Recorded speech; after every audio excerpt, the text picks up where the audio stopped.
Two members of the same band, both hanged themselves, 8 years apart.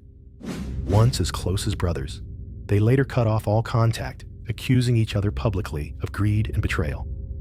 Both left suicide notes, mentioning withheld royalties and people they could never forgive. Badfinger, a band once championed by Paul McCartney with global chart hits, found themselves trapped in binding contracts, missing money, and an album pulled without explanation. Pete Ham died in a small garage, just days before his first daughter was born.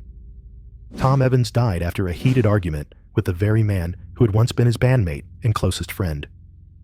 Between their deaths were long years of lawsuits, suspicion, and whispers about the so-called Apple curse. But was this simply personal tragedy, or a plan set in motion long before? Stay with us, because what you're about to hear might make you believe that music took them to the top, but it also dragged them into the depths. Chapter 1. The recording session with Paul McCartney and the beginning of the curse. No one in the room that day could have guessed that a recording session with Paul McCartney would mark the start of a chain of events some would later call the Apple curse, a curse that would swallow not only their fame, but also their lives. One afternoon in 1969, inside the Apple Records studio, Pete Ham sat in the corner, cradling his acoustic guitar. The warm glow of a yellow lamp fell across the piano keys. Paul McCartney stood behind them, nodding to the beat, smiling. For 4 young men from the small port city of Swansea, this was a moment beyond belief. Chosen by the Beatles themselves, promised a brilliant future. They had once called themselves the Iveys, Pete Ham, Tom Evans, Mike Gibbons, and at the time, Ron Griffiths. The 4 shared an old 2-story house in Golders Green, London. Bill Collins, a drummer who had once toured for hire, let them live there rent-free in exchange for a few pounds a week for food. The rest of their time was spent writing songs. The house was always filled with the scent of cigarettes, strong black tea, and the faint tang of freshly changed guitar strings. Their break came when Mal Evans, the Beatles' trusted roadie, heard them perform at the Marquee Club. He took a tape to Paul McCartney. Just days later, Paul called, "I have a song for you. Come and get it." The single shot straight into the top 10 in both the UK and the US, selling more than 1 million copies. The press began calling them the next Beatles. But cracks appeared from the very beginning. Their first album, Maybe Tomorrow, was shelved in both the US and the UK. Alan Klein, the new man in charge of Apple, shut down every project not directly tied to the Beatles. One Apple staff member later recalled, "They were the guinea pigs. Every trial and every mistake landed on them. And more importantly, the album was canceled without a single explanation." To the public, they were the luckiest young men in the world. But in the cramped house in Golders Green, the 4 were still earning meager wages. Royalties, nowhere in sight. Major decisions came down from above, without discussion. Meetings at Apple often ended with the same line, "Just keep recording, and things will work out."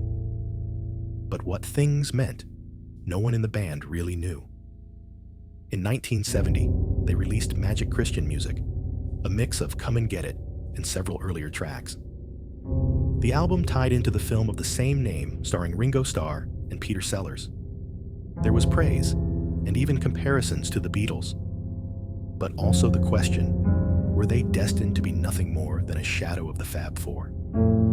Pete Ham still believed everything was on track. But Tom Evans, more cautious by nature, began to notice the small things. Contracts delayed, advance payments not reaching them on time, and that canceled album no one would explain. It was a decision Tom would bring up for years afterward, a question mark that was never erased. Behind the bright lights of Apple Records, a faceless shadow had already begun to fall across their path. Was it just the usual chaos of a young record label, or the opening move in a plan that had been set in motion long before? Chapter 2. From million-selling hits to a contract that choked them. No one at that dinner in New York could have guessed that the sweet promises whispered over glasses of wine were the moment an invisible lock began to tighten. And one day, it would close so firmly, it would cut off the band's very breath. By 1971, Badfinger was at their peak. No Matter What, and Day After Day were climbing the charts. Without You, written by Pete Ham and Tom Evans, had been recorded by Harry Nilsson, quickly becoming a worldwide hit. But Bill Collins, their first manager, knew that to truly break through in America, they needed someone with far more clout. Enter Stan Polley. Impeccably dressed, smooth-spoken, and confident, he had managed major acts and knew every corner of the American music business. At a warm Italian restaurant in Manhattan, Polley raised his glass. 3, maybe 4 years from now, you can retire. Live comfortably for the rest of your lives. A new management contract was laid before them. The terms sounded reasonable. Create a company called Finger Enterprises. Funnel all income from tours, albums, and royalties into it. From there, they would receive a steady monthly salary, while Polley and his team would manage and invest the rest. Tom Evans was the last to sign. Cautious by nature, he never felt entirely at ease with Stan Polley's name on the paperwork. But the pressure to succeed, combined with Collins's reassurance, pushed him to agree. From the very first year, small warning signs appeared. The company's financial report showed profits of only about $25,000, yet Polley's management fees exceeded $76,000. Advances and unexplained expenses began to surface. A former associate of Polley once said, he knew every trick in the book. If you let him hold your money, you'd never know where it went. Meanwhile, the band believed they were moving forward. They played guitar alongside George Harrison, appeared on All Things Must Pass, and recorded Imagine with Lennon. The stage lights burned bright, but in the shadows, the numbers were quietly slipping out of their hands. Between flights and relentless tour schedules, Tom often remembered something. Their Maybe Tomorrow album, shelved and canceled without explanation. And now, their money seemed to be traveling down that same road, a road with no answers. When had the invisible lock clicked shut? Had they handed Polley the key themselves? Or had someone carefully placed it in his hand from the very start? Chapter 3. The album disappears, and $250,000 vanish. No one in the band realized that the glowing praise for their new album would last only a few weeks. Before it vanished from store shelves, just like the first time they'd seen one of their records pulled without a single explanation. Winter, 1974. Badfinger had just released Wish You Were Here. The major music magazines called it a masterpiece, a perfect blend of emotion and craftsmanship. The cool blue cover, the tracks like Dennis, No One Knows, and Meanwhile Back at the Ranch Should I Smoke, all drew praise from critics and fans alike. Pete Ham began to believe they had finally put their troubles behind them. Then, only weeks later, the album disappeared from every shelf. No official announcement, no explanation. At Warner Bros. Headquarters in Los Angeles, an emergency meeting was called. The $250,000 advance the label had wired into Stan Polley's escrow account was gone. No one in the band knew where the money had gone. A Warner employee later recalled, "We called Polley, sent telegrams, faxes, nothing. It was like he had dropped off the map." The fallout was immediate. Warner pulled Wish You Were Here from the market, halting all production and distribution. The next album, Head First, was shelved indefinitely, even though the recordings were finished. All touring dates were canceled. Future royalties and advances were frozen. To the public, Badfinger seemed to simply disappear. But inside, it was a full-blown survival crisis. Pete Ham received a notice that his last paycheck had bounced. This month, his account was completely empty. The mortgage on the new house was still due. His girlfriend, Anne, 8 months pregnant, asked him what they were going to do. Pete just shook his head. Tom Evans thought back to the day, Maybe Tomorrow, had been canceled without explanation years earlier. That time, they had only lost a record. This time, they'd lost everything. "It's happening again," he told a friend. "Only now. We might not come back from it." They tried to reach Polley, but only got vague replies from his assistants. No one explained why the money had disappeared. No one said when, or if, the album would be re-released. Some in the industry dismissed it as a financial mix-up. Business as usual in show business. But those who understood the contracts, the escrow setup, and the band's history saw it differently. The conditions for Warner to pull the album and cut off the cash flow could all be triggered if the advance disappeared. And that money could only vanish if someone allowed it to vanish. Amid the silent studios, the headfirst tapes gathering dust in storage, and evenings at home with unpaid bills stacking up, a sense of abandonment began to eat away at them. Was this just the risk of doing business, or the next step in a plan designed to squeeze them until there was nothing left? Chapter 4. Pete Ham's Final Night and the Suicide Note. No one in the pub that night could have known that just hours later, one of the men they had been speaking to would be gone, and his final words would hang in the air like an indictment no one dared to read aloud. April 23rd, 1975. That afternoon, Pete Ham received a phone call from America. The cold voice on the other end told him, "Your money is gone. No way to recover it. No hope of getting it back." Pete called Tom Evans. They agreed to meet at the White Hart, a small pub in Surrey. The dark wood room smelled of beer and cigarette smoke. Pete sat in silence, his eyes red and sunken, sipping whiskey again and again. 5th glass, 6th, all the way to the 10th. Tom sat across from him, occasionally placing a hand on his friend's shoulder, but unable to find words strong enough to hold him back. Around 3 in the morning, Tom drove Pete home. The streets were quiet, lit only by the dim yellow glow of street lamps reflecting off damp pavement. No one knows what was said in the car. Some recall Tom later saying that Pete gave a faint smile, a strange smile, as if he had just let go of a great weight. The next morning, Anne, Pete's girlfriend, 8 months pregnant at the time, woke up and found the bed empty. She went looking for him. The garage door was shut. When she opened it, the morning light spilled in, and she saw Pete hanging, no longer breathing. On the table lay a sheet of paper, a suicide note, written to Anne and the unborn child. Brief, loving words. But at the bottom, in capital letters, one line stood out. P.S. Stan Polley is a soulless bastard. I will take him with me. The police arrived. The conclusion was swift. Suicide. No further investigation. No one questioned Polley. No one at Warner or Apple spoke up. The note was folded and handed to the family. The line naming a specific man became a secret locked away in a drawer. A close friend of Pete later said he had still wanted to save the band, even when everything was in chaos. But that call the night before, and the months of being strangled by contracts and money troubles, had extinguished the last bit of will he had left. Tom Evans would later say, "That night, I drove Pete home, and I drove my friend to his final door." That note, those words, why didn't they lead to an investigation? If someone is called out by name in a suicide letter, why didn't anyone ask a single question? Chapter 5. 8 years later, death repeats itself.